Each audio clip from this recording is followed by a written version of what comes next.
Assalamualaikum warahmatullahi wabarakatuh. Okey, selamat petang saya ucapkan kepada anak-anak tahun 5 Kafai Al-Azizia. Okey, untuk PDPR kita pada hari ini bagi mata pelajaran akhlak. Okey, anak-anak boleh buka buku teks akhlak. Okey. Muka surat 45. Okey, kita nak sambung semula. Okey, sifat mazmumah iaitu sifat keji. Sifat bakhil. Okey, mari kita tengok sifat bakhil apa yang anak-anak perlu dapat di akhir pembelajaran.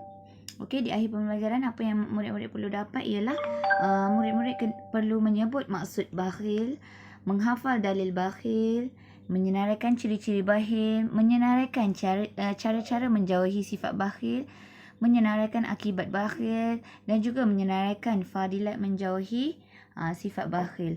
Okey, mari kita tengok apakah pengertian bakhil. Pengertian sifat bakhil ialah menahan hak daripada disumbangkan kepada jalan Allah Subhanahu Wa Taala.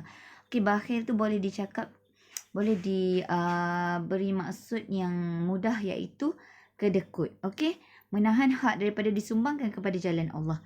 Okey, kemudian apakah dalil Dalil daripada Al-Quran bukti yang menunjukkan sifat bakhil.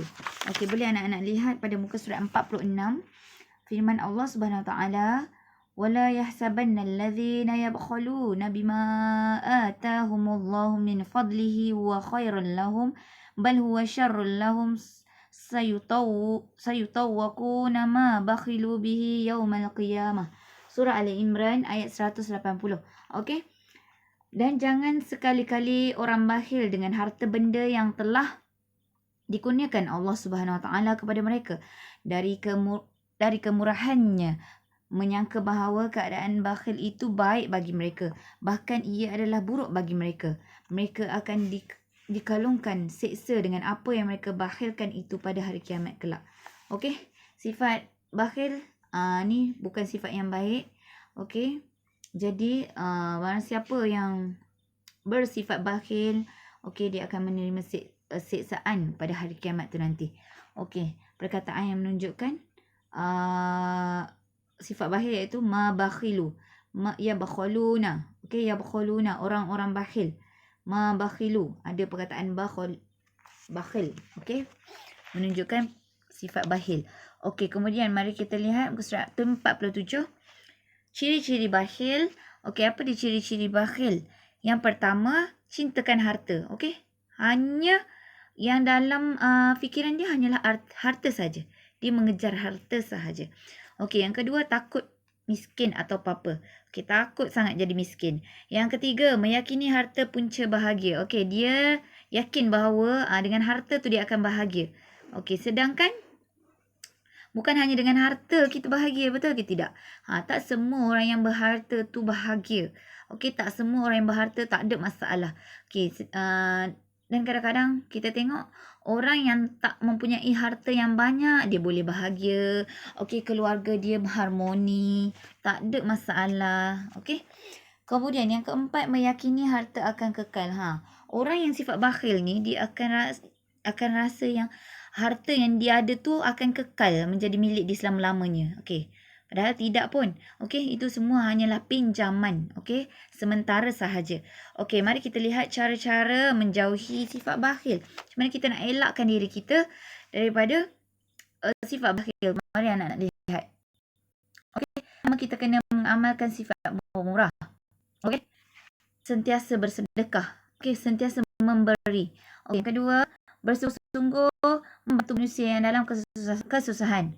Bersungguh-sungguh membantu. Okey, bukan hanya nak dapatkan nama sahaja. Okey, bersungguh-sungguh juga lah. Okey, mempunyai perasaan simpati atau kasihan terhadap orang miskin. Okey, jadi bila kita lihat orang yang kurang berkemampuan daripada kita tengok dia susah sikit daripada kita. Okey, jadi kita ada perasaan yang simpati, kesian pada orang yang kurang bernasib baik. Okey, yang keempat, bersyukur kepada Allah yang mengurniakan kamu rezeki itu. Okey, jadi kalau kita dapat sesuatu tu, rezeki yang kita ada tu, kita kenalah bersyukur. Okey, jadi ini adalah cara-cara macam mana kita nak mengelakkan kita daripada bersifat bakhil tersebut. Okey, kemudian akibat bakhil. Kesan buruk sekiranya kita bersifat bakhil.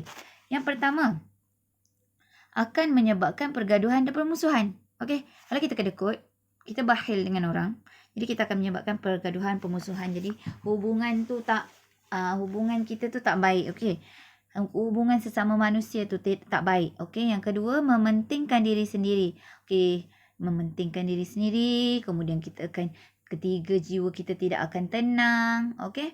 Yang keempat, harta tidak berkat. Apa yang kita miliki tu tak berkat. Okey. Yang kelima, dibenci oleh ibu bapa, rakan dan guru. Okey, rakan, ibu bapa tak sukalah. Okey, dimurkai Allah dan Rasulullah. Allah murka. Allah tak suka. Rasul pun tak suka. Okey, seterusnya.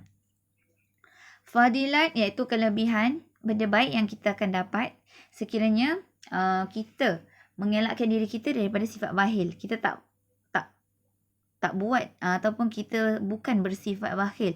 Okey, apa yang kita akan dapat? Apa kelebihan dia? Hartanya diberkati Allah. Okey, apa yang kita ada akan diberkati oleh Allah.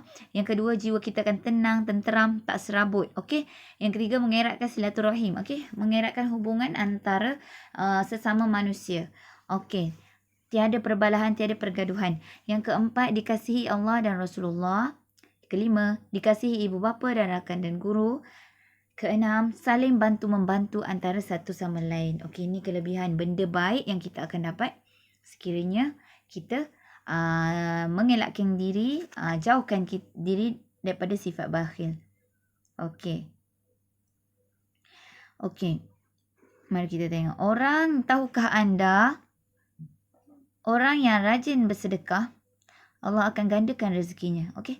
Sekiranya kita rajin bersedekah, rajin memberi, okey, bersifat pemurah kepada sesama manusia, antara sesama lain, contohnya kepada jiran kita ataupun kepada kawan baik kita ataupun kawan-kawan kita ataupun kepada sesiapa yang kita tak kenal pun, akan tetapi mereka kurang bernasib baik. Okay, jadi kurang berkemampuan, jadi kita rajinkan diri kita bersedekah. Sekiranya kita bersedekah, okey, Allah akan gandakan lagi rezeki kita. Allah akan perbanyakkan lagi. Allah akan luaskan lagi rezeki kita. Jadi rezeki kita tu tak putus, okey, sentiasa ada. Okey, so apa yang anak-anak perlu buat, anak-anak perlu terapkan dalam diri anak-anak, iaitu tengok apa yang kita perlu amalkan, memperbanyakkan sedekah untuk mendapat keredaan Allah Subhanahu Wa Taala. Okey, kita dicipta daripada tanah dan kita dicipta oleh Allah Subhanahu Wa Taala. Okey, jadi kita akan berbalik pada Allah. Apa-apa kita kena ada redha daripada Allah Subhanahu Wa Taala. Okey, jadi apa yang baik datangnya daripada Allah Subhanahu Wa Taala dan apa yang kurang tu daripada diri kita manusia. Okey, daripada diri kita sendiri. Okey, jadi kita perbanyakkan diri kita untuk melakukan amal-amal ibadah, perbanyakkan perkara-perkara yang baik, membanyakkan sedekah, okey, supaya kita mendapat keredaan daripada Allah Subhanahu Wa Taala. Allah pun sayang pada orang yang selalu bersedekah. Rezeki kita pun akan bertambah. Okey, anak-anak, tak rugi apa-apa kalau kita rajin bersedekah. Tak kisah sedekah dari segi apa sekalipun. Okey, tak mampu dari segi duit, banyak lagi bercara yang lain kita boleh bagi. Okey, ada yang memberi makanan, ada yang membantu dari segi pakaian, ada membantu dari segi alat tulis kawan-kawan, buku. Okey, tak mampu dari segi duit, kita boleh buat perkara lain. Okey, sekian sahaja PDPR akhlak kita hari ini.